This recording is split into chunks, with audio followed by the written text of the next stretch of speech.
चलो आज कुछ मर्द पर लिखा जाए। आमतौर पर तमाम तहरीरें औरत पर लिखी जाती हैं और मर्द को बेवफा की तहरीर से निकाल दिया जाता है। क्यों ना आज कुछ मर्द की जात पर लिखा जाए। मर्द इंसान होता है। पहले तो ये बात हमें समझने की बेहद जरूरत है। मर्द बहुत हसीन जात है। देखो तो कभी बाप के रूप में हमारी हिफाजत करता है, कभी भाई की सूरत में हमारा मुहाफिज बन जाता है और कभी शौहर की सूरत में तमाम उम्र हमारी जरूरियात पूरी करने के लिए खून पसीना बहाता रहता है। हाँ, मर्द भी इंसान होता है।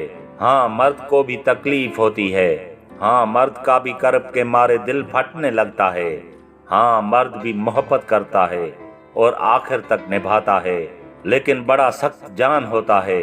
ये मर्द आंसुओं को ऐसे ही पी जाता है जैसे उसे तकलीफ होती ही ना हो। ये जो मर्द है ना, बड़ा सख्त जान होता है। कम वक्त तकलीफ से मर जाता है मगर रोता नहीं।